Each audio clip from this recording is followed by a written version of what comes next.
Whoopsies. Hello, everyone. Welcome to the Norton Museum of Art and the opening night of a very special exhibition titled Coming Soon, Film Posters from the Dwight M. Cleveland Collection. My name is Rachel Gustafson. I'm an assistant curator here, and I had the pleasure of working very closely with Matt Bird, our guest curator, who will be coming up in just a moment to share his insights with you on this show. We also have with us tonight two very special guests, Dwight and Gabriella Cleveland, who are right over here. They were so generous to lend us their collection of film posters. And it's just been a thrilling ride from the very beginning to look at all of these magnificent objects in their collection and just determine which objects would come here to the Norton so that we can share it with the rest of the community here. But now I have the opportunity of introducing Matt, which is just a wonderful thrill on my part. There's no other person I'd rather spend 2 days straight looking through 3,000 posters with than Matthew Bird. Matthew is a professor at the Rhode Island School of Design, where he teaches industrial design and design history. Over his 25-year career, his work has evolved to curatorial and museum projects, where he brings design and art together to have new audiences examine those two notions cohesively. His knowledge of printmaking, manufacturing, and materials informs his teaching and writing about design, and I think if you spend a little bit of time in the exhibition reading through these labels, that knowledge will be more than evident. At the Norton, Matthew has curated two other shows with us, Wheels and Heels, which was an exhibition about the history of toys, particularly Barbies and Matchbox cars, and another show called Going Places, which was all about the design, renderings, and models for real and imaginary cars, trains, and airplanes. So Matthew's lecture tonight will delve far more into the show than just a pure overview. I think you will be wowed by the insight and interpretation he brings to these objects. He will be giving his lecture, and then we do invite you all into the galleries where we'll be answering questions about the show. So rather than take the questions here, if you'll join us in the galleries, we'll talk about them in front of these wonderful posters. So it is my complete pleasure in welcoming my dear, dear friend and curator extraordinaire, Matthew Bird.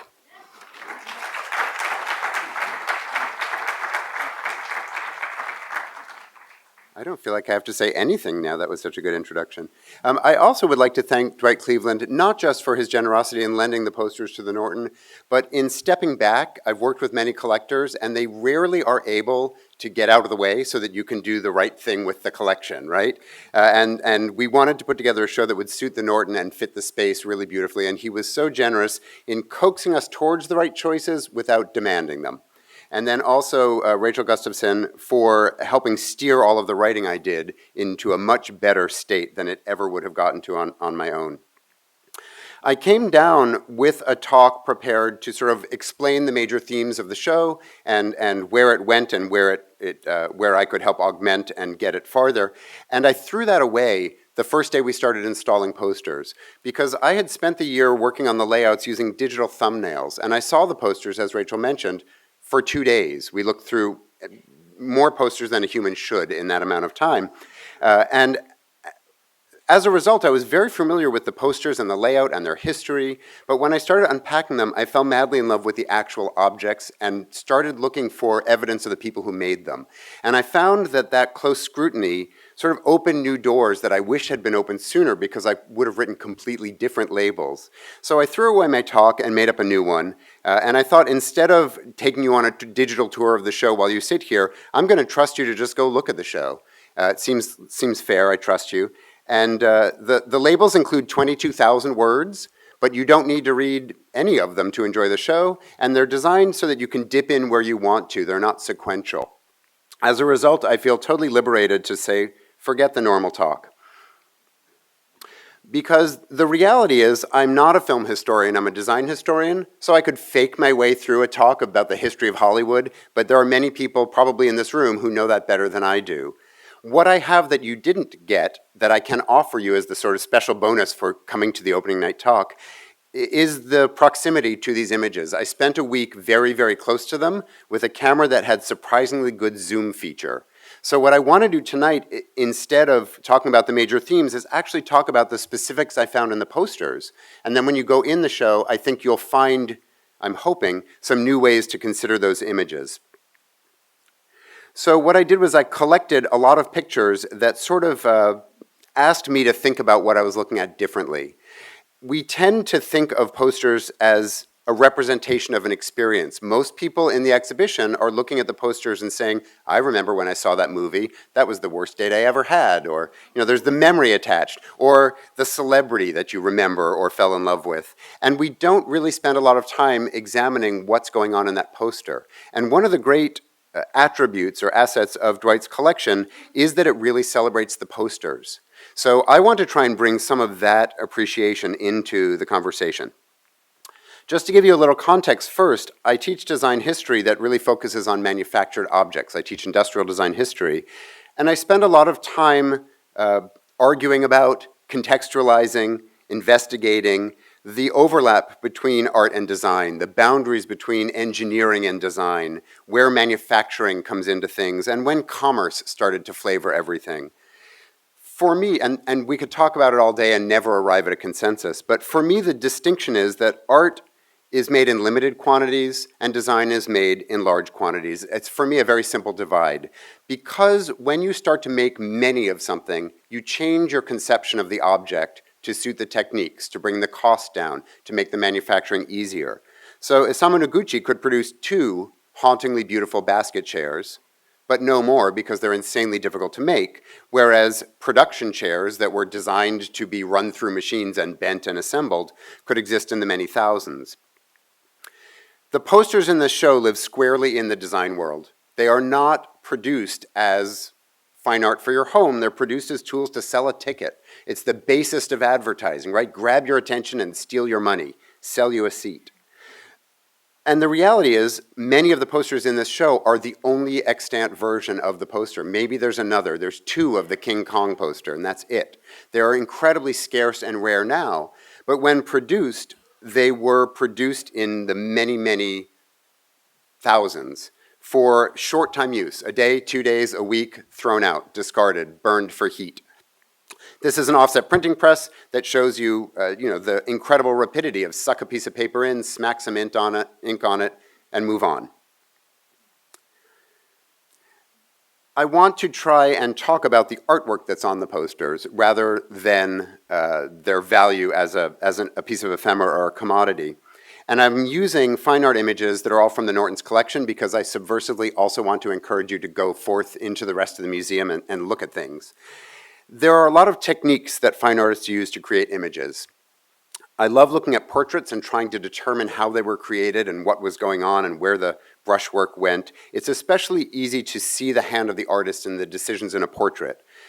To put light on human skin is a very difficult thing to do flat. Whether it's pink, brown, yellow, any tone of skin, you have to add weird contrasting colors to make the light on that surface read as 3-dimensional. As a result, lots of portrait painters use weird blues and greens. If you look at a Reynolds portrait, it's just a smear of blue from a distance, beautiful woman. Close up, smears of blue. But there's a sort of control to that color use that brings the face alive. And then as you radiate away from the face, things get less focused. The hair is a little looser. The background starts to have wild brush strokes and more abstraction to help focus your attention on the face.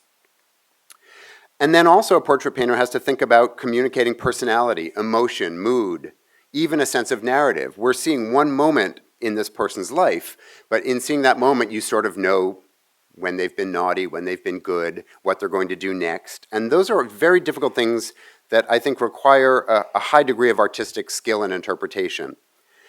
The reality about these 2 images is that the one on the left is a fine art portrait designed to last for generations and is in the Norton Museum's permanent collection. And the image on the right was made to sell a ticket to Betty and the Vamp and then move on and forget about it.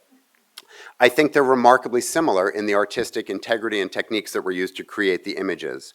So one of the things I want to do is sort of encourage us to look at not just the commerce of the posters in this show, but the production of the images.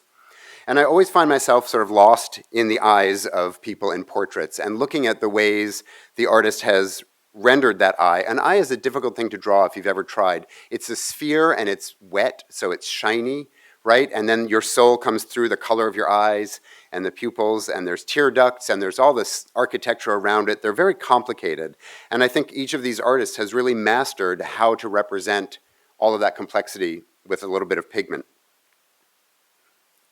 I think I'm going to get in trouble for this one because I'm about to compare the Virgin Mary to Lillian Gish, and I'm not sure that's acceptable.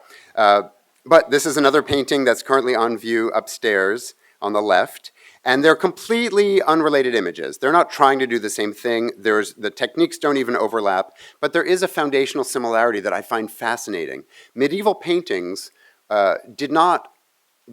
were not a triumph of materials. Artists didn't have Utrecht with all the tubes of oil paint. They had Utrecht the city, and they ground their own pigments. And they were oftentimes very, very expensive, crushed gemstones.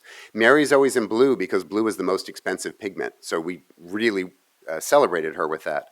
And oftentimes medieval paintings were painted in grisaille, in gray, shades of gray, and then tinted after as a separate process to add a layer of color. So the light penetrates the color and hits the painting below, and you get this great, not only the folds of the fabric, but the shimmering color. The Lillian Gish poster on the right is a black and white photograph reproduced on a piece of cheap cardboard, and then color was stenciled or rolled onto that to make the black and white image look like it's colored. And you can see the sort of tragedy of artistic clumsiness with the rouge on her cheeks, right? It was a brush and they just dabbed and they were going fast doing 1,000 a day and that's what happened. So there's no relationship between the purpose of these images, but it's still an artistic need to add color later because the techniques available wouldn't allow that as part of the original creation of the image. There's a really wonderful show upstairs called Small Worlds, and if you haven't seen it, I mean, don't leave right now, but after this, race up there. And it focuses on, there are many works in that show that really fit this conversation about trying to make an image in multiples. When an artist makes one version of an image, they can't make a lot of money doing it. And I'm sorry to bring commerce into the art world, but it's true. When Dürer realized he could reproduce lots of an image and sell many of them, it changed the game. The history of illustration is usually thought to begin when we started selling images because we changed what they were for. And so there are a number of images in the Small World show that are really celebrations of the techniques involved in making an image in repeat, making multiples of them. Remember that these are made by scratching into a metal plate or into wood to make a little reservoir that will hold ink and then smacking that onto a piece of paper to transfer the ink. So the image is made out of binary information. It's either black or it's the page. And if you want a gray tone, you have to have lots of thin black lines or dots. And if you want a solid area of black, you need a whole forest of cross-hatching or stippling. So it's actually quite difficult to render something with 3 dimensions and suggest volumes until we got photography, which presented all sorts of other challenges. And these are made in multiples, so they're tipping into commerce. They're less valuable, less precious images, but they're also black and white. Adding color to a reproduced black and white image also had to happen by hand, and this is another image from the Small World show. It's the Nuremberg Chronicles, and it's really beautifully augmented with hand application of color. This is a woodblock print, so grooves are carved in wood, and the black and white, the black image is put down, and then later some other person colored it. Some of them were colored as part of the production process, many were colored years later.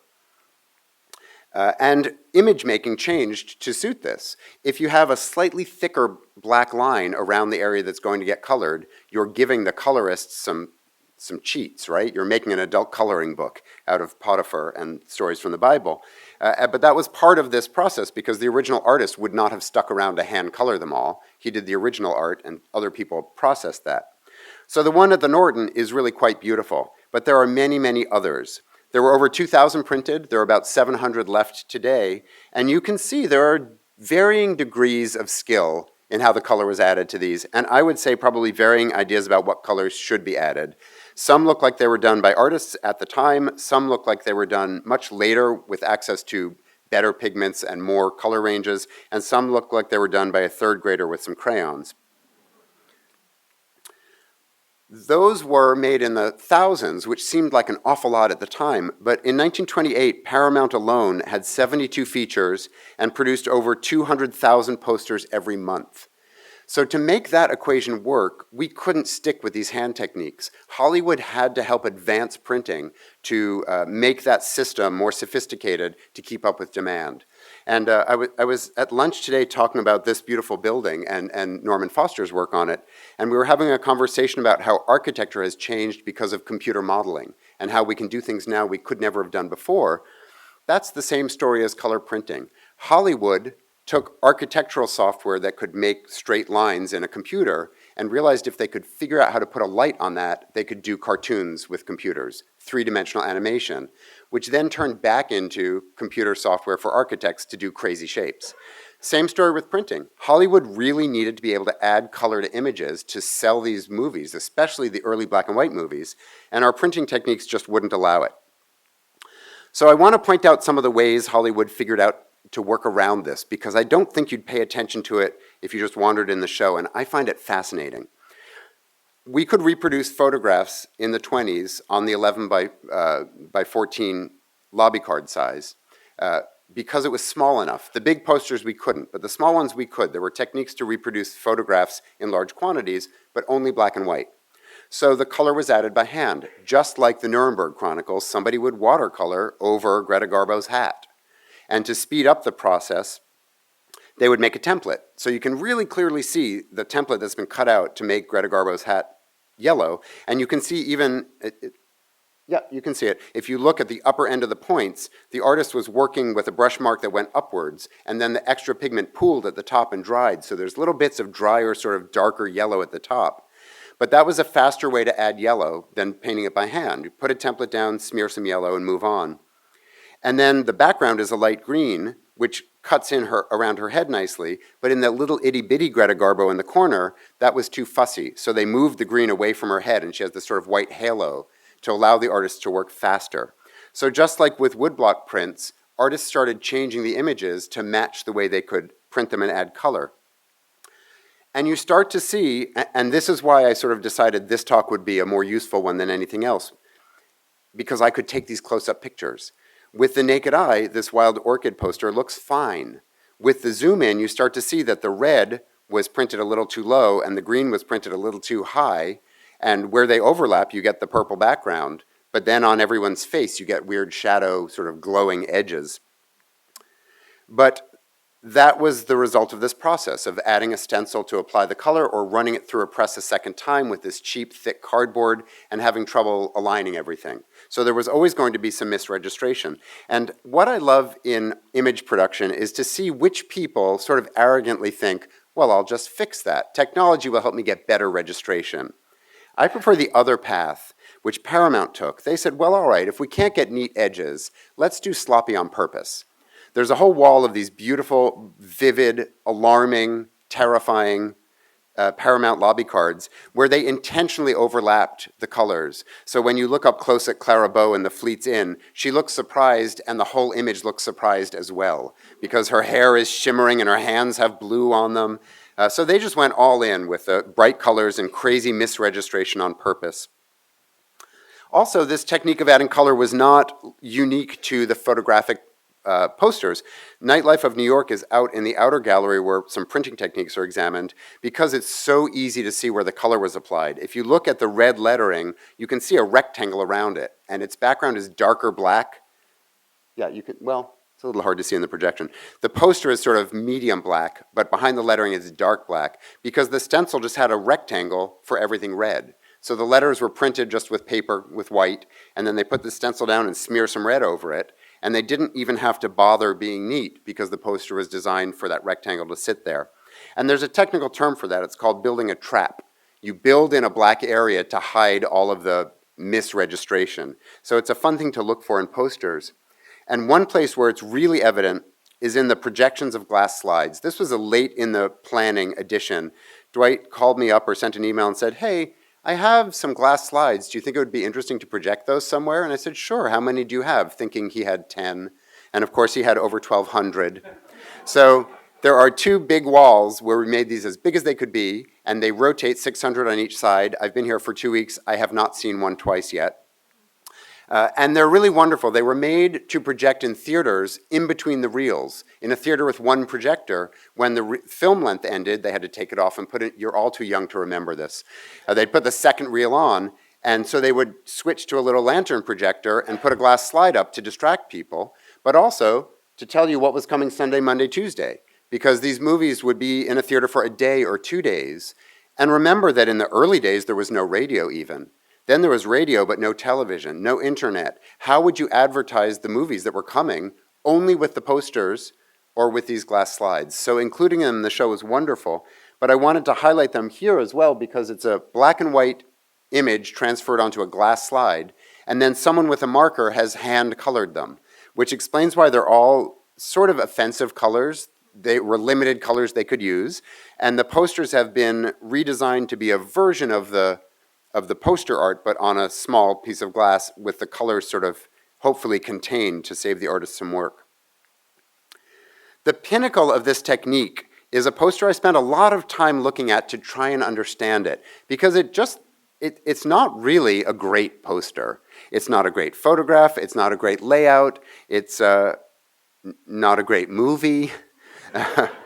But, it's Betty Grable's legs, that's all you needed at the time. But I couldn't really figure out how it was produced. It turns out it is also a black and white photo that has been tinted, but later enough that the situation had matured. So the photographs were taken, they were then collaged into a new layout, and then rephotographed. So what we're seeing has been designed to look like a printed poster where only parts of it are photographic, and then the color was stenciled on with the same sort of sloppy registration, and they added some red for the skin tone, they added some yellow for the hair and the background, they added some blue with a sort of a halo effect around her so they didn't have to worry about the hair edge, and then they overlapped those two colors to make some green here and there.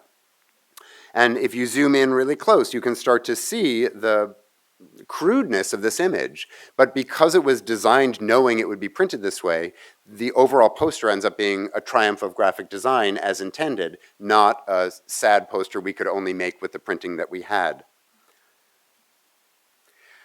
I'm just doing more plugs for the Norton. There's a show coming up opening on August 2nd and running through December 10th of Toulouse-Lautrec posters. And I had the great privilege of seeing them in storage. They're already in the building.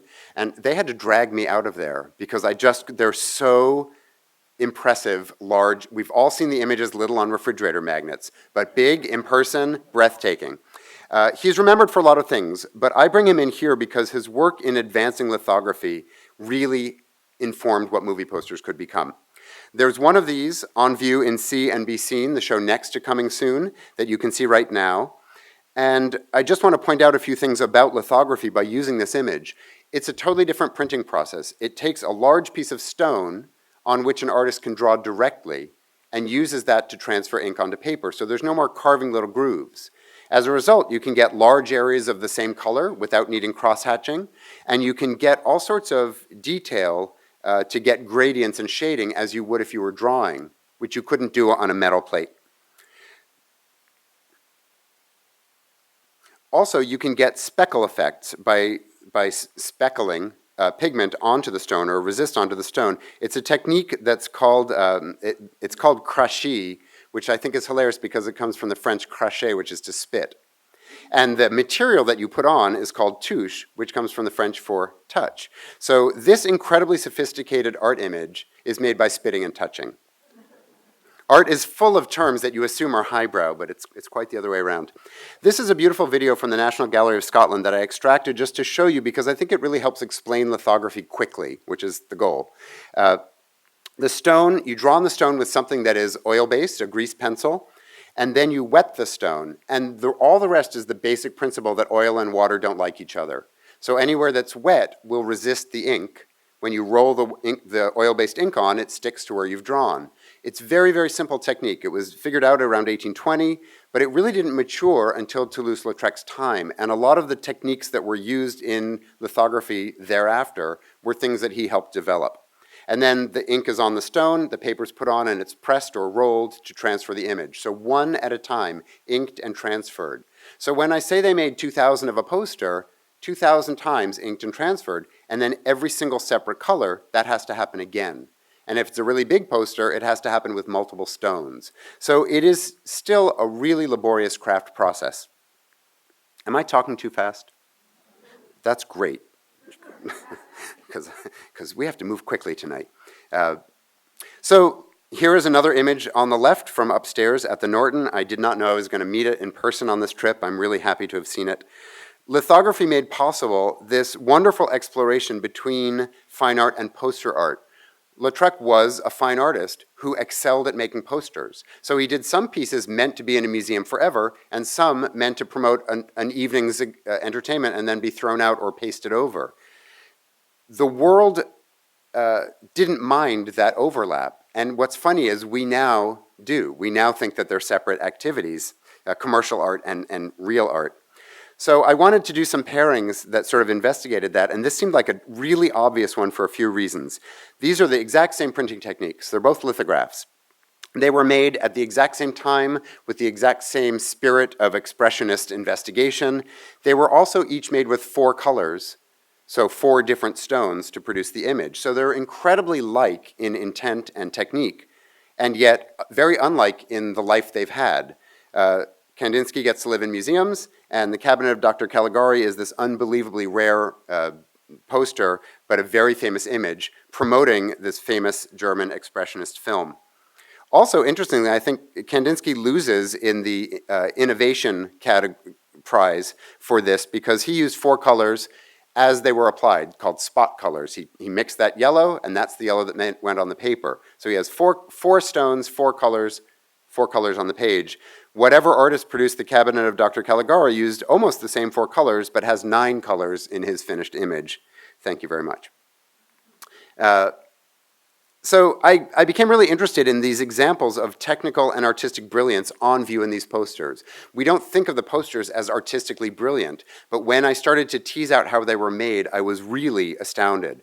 This is a poster for King of the Rodeo. It is also a lithograph.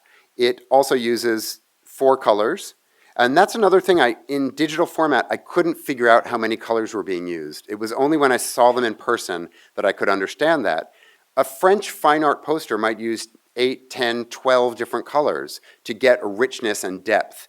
These posters never use more than 4 because, of course, that takes time and costs money. And this is commerce and Hollywood, and sell the tickets and save the profits.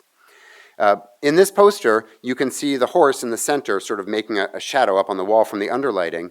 The first halo around the horse is blue ink. The second halo is blue with red splattered over it. The third is the red and black solid overlaid to make a dark layer, and then we get the solid red. So it's really clever use of stippling to do that. Also, the paper color, the white, is the horse, and then the yellow is only used for the underlighting on the horse and Hoot Gibson's name, the 2 most important things, right? The horse and the star get to be yellow. So the artist is using these colors in a really sparing way to focus our attention. And also, because Dwight allowed us to put the posters right on the wall with magnets, which is really extraordinary, and I hope everyone gets a chance to appreciate that, you can see the margins. If they're framed, you can't. And when you see the margins, as on the left, you can start to understand how the colors create the image because you see the mistakes and the overlapping. My favorite poster on the show, which I never thought I'd say out loud, is Fatty Arbuckle's Au Docteur, or if you want to learn some French tonight, that would be Au Docteur. It's one that I hadn't seen out in person. It's enormous. It's 60 inches wide. And I sent this to more print curators and print historians saying, how many colors, how many inks, how many stones, tell me the truth. Nobody knew. So when we unrolled it and I examined it, I just was astounded. I think it has as much depth and richness and complexity as an oil painting, using any number of colors an artist wants, and yet it is also only 4 colors. Also, there's some really wonderful, confusing sort of sections of this image. There's the Gustav Klimt curtain. There's the, Hans Arp blob background. There are all sorts of little moments in this image that are so much richer than a Fatty Arbuckle 1917 black and white film where he pretty much just picks people up and throws them back down. That was his skill set. So one of the things that I put in, because everyone I've mentioned it to has become as obsessed with this as I, and you can see this on your own without my fancy magnification help, is on the left-hand side, the original registration marks are visible. And that's where you can see that it's yellow, red, blue, and black, all layered, and you can see in what order they printed them, because of course the black, thick lines of the black hide the misregistration. They make some traps that are part of the artwork. And I just loved seeing that. A graphic designer friend of mine looked at that and said, wow, the registration's so off. And I scolded her. I said, you child of the digital age where computers do everything for you.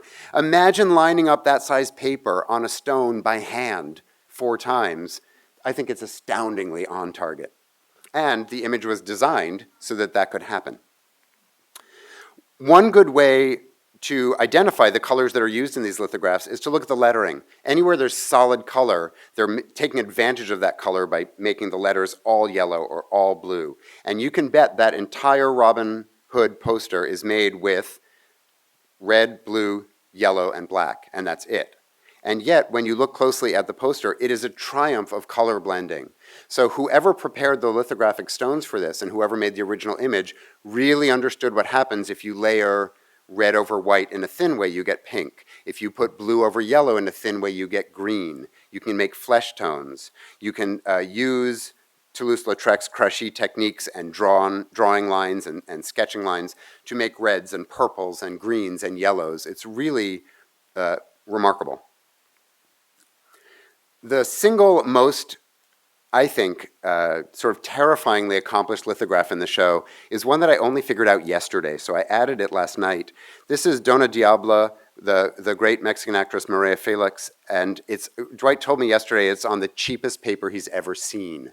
So this was not really not meant to hold up to time, and yet the printing on the surface is the most refined lithography I've ever seen.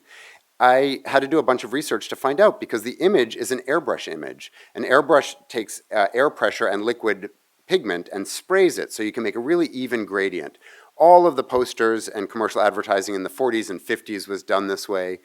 And the image screams out, I'm an airbrushed image where there's a template cut out for the eyelashes and a little bit of black made its way under the template and sort of smeared that, where you get the eyelashes below were masked off and then sprayed on. So her lips are actually, if you look at it in person, from a distance it looks photographic, but up close the lips just look like someone glued them onto her face and they're completely flat.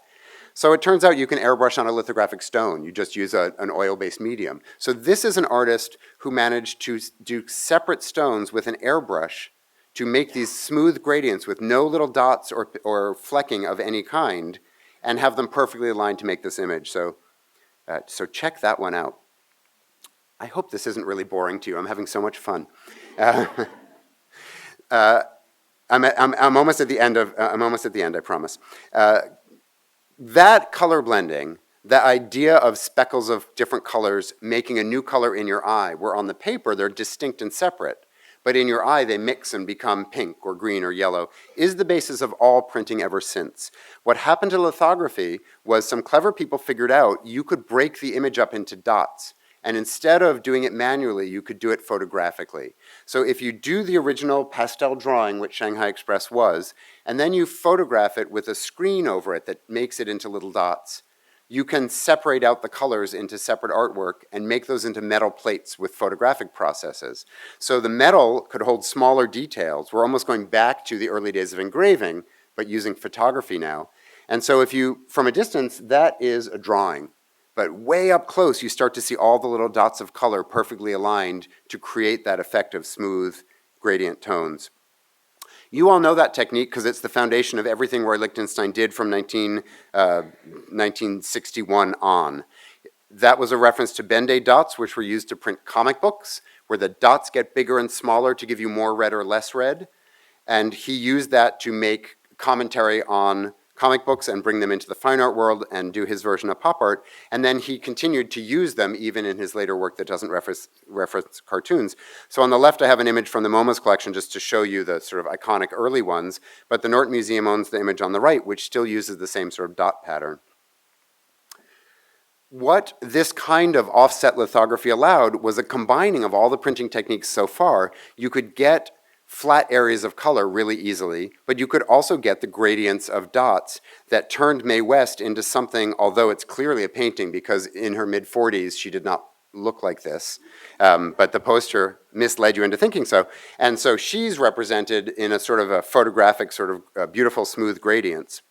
And that's the way all photographs were printed from then on. So that's the moment where we could start thinking about printing photographic images on big posters, because Angie Dickinson's lips could be broken down into lots of little dots and transferred as separate colors onto the paper. This is the first time where we could represent photographs in color on large scale in large quantities. We could print color photographs all the way back in the 1930s, but just one of your vacation, right, or two of your wedding. It was very expensive and fussy to do, all the way back actually in the early 1900s. It wasn't until we arrived at this kind of printing that we could do it in volume, and all advertising changed. There are a couple of other things I just want to point out. That's not the only story in the show. There are other artistic techniques on view. Metal plates for lithography are very expensive to produce, so you have to do high quantities to justify it. If somebody needed fewer posters or faster posters or down and dirty quick posters, they had to do different techniques. And there are some beautiful examples of silk screening in this show. This is a subway card designed to fit in a subway, which was a transport frames. It was a sort of a non-standard size, and the studios didn't often produce them. So this was made by another company that produced them for use in urban areas, and they did it with just two colors. Silk screening is putting a resist on fabric and then squishing ink through it. It's a very simple technique. There's not a lot of expense involved in doing it, and it's great if you want to do just a few posters or keep the screens and do a few every once in a while. But it requires a little bit of care to create the same kind of imagery because you can't do very fine lines. They clog up with ink. So how James Cagney's eye could be so completely recognizable with just a little bit of yellow and black is sort of a mystery to me, and I think really speaks to the skill of the people creating these images. And I'm really happy to have put these two images next to each other for you because it involved a little bit of guesswork on my part and a sigh of relief when I looked at them in person and realized I was right. They both have the same approach to representing a man's face. Break the colors into separate zones of color, that's called posterizing, and get those next to each other to show light and dark, but almost in a cartoony, sort of brutal way. The Jesse James poster is a lithograph, zoomed in way up close, it's little specks of pigment blending to make those tones. So they're missing the opportunity to show rounded shapes with a lithograph, but they are creating lots of different colors with a few inks. But Me Gangster is a classic multicolor silkscreen where every color has its own area. And I zoomed in on, I don't know her name, June Collier's face, so you could see how the quality starts to break down when the lines get too small. That blue on her face is a little bit brutal, but it's tiny. The other thing that gave it away as a silkscreen is that the big lettering is the paper showing through, and they've added thin bands of different colors to make that really pop out from the background. But the smaller lettering is white ink printed over the blue, and that's why the letters are kind of clumsy and they look a little bit blurred and smeary because it's too small for the silkscreen to do super accurately. Again, this is another technique that you know from fine art. Andy Warhol did a lot of silk screening. His more recognizable silk screen would be the Campbell soup can, the flowers, the celebrity portraits, which are now credited in museums with his name and also the silk screen company that made them possible. But on view in CNB Scene is this lovely, on the right, Warhol Jackie O, which is trying to replicate newspaper clippings by silk screening dot pixelated images, and that low-grade sort of quality suggests newspaper, but it's done with silkscreen. The last thing I want to encourage you to sort of give some attention to that I think you might naturally and understandably sort of ignore is the lettering, because we don't do this anymore. All of the letters in this show, with maybe 4 poster exceptions, are done by hand. It was possible to typeset letters much earlier, but that would be used for magazines or newspapers. Any display lettering was done by hand, painted by hand with paint and a brush and a ruler. And they're really remarkable. I don't know how your handwriting is. Mine is terrible. So when I see something like, any of these, I just marvel that a human hand could have done that. I could do this all day. I have tons of, look at James Cagney's name. The invention that they lavished on these things, like while I'm painting it by hand, I might as well make the world's craziest letter G. because what's going to stop me, right? I don't have to choose the font from the drop-down menu. I make up my own G. And I can make up a different G on every poster. So I just went around photographing G's and E's in the entire show. Just for comparison's sake, these are movies that are available in today's theater. This is what you could go see at the Octoplex. Look at the typography. We do it with computer now. It's much easier. You might argue, I know many people who would argue this is better because it's rational, it's not crazy. But the reality is we've lost something. When we got computers, we started being able to do things automatically, but the computer decides stuff. So every one of those letters is on a different angle that I couldn't choose, whereas Public Enemy and Marx Brothers were done by hand, and they're exactly what was right for the mood of the poster. So look at the letters. I also mentioned eyes to you. You know whose eyes these are. Who is this? It's only one person. You all know it. I don't even have to show you more. The eyes in this show are so extraordinary, and I'm going to go a little faster because I think we should wrap up. But especially when it's a famous person's eye, you have to get it right. I just put the buzzard in for fun because it turns out this show also has a buzzard eye. There is a dizzying range of ideas about how to represent an eye, every style possible, every technique possible. I did go a little bit overboard. You all know who that is at the bottom too, right? Who's that? It's Liza Minnelli in Cabaret. Does Liza Minnelli look like that? No. Does any human eye ever look like that? No. And yet, the artistic decisions involved make it as accurate as it is sort of terrifying and amusing. I could honestly go on for hours this way. There are so many things I noticed looking at the posters. I'm not going to go on any longer, but I just want to point out they were making these images as cheaply as possible. Somehow this poster uses 4 colors and yet looks like a complete oil painting where one color blends into the next with endless amount of time and patience to do so. Also, there is a really remarkable approach to sort of radical layout. This is Betty Davis in front of a Western-style blanket, disappearing into it because her dress matches, and the only thing that defines her body are her black gloves. It's a triumph of innovative graphic design that is sort of gone from our movie posters today. We have a picture of the most important moment in the movie, a cheap title, and you're done. So what we're going to do, because there's a concert in here and they really need to set up the seating, normally we would take questions, and I'm really, really happy to entertain questions, but what we're going to do is relocate to the show. So anyone who's bored and wants to get out of here, this is your chance. Anyone who wants more or has a question, let's migrate over there and we'll reconvene in the big gallery and make that happen. So thank you.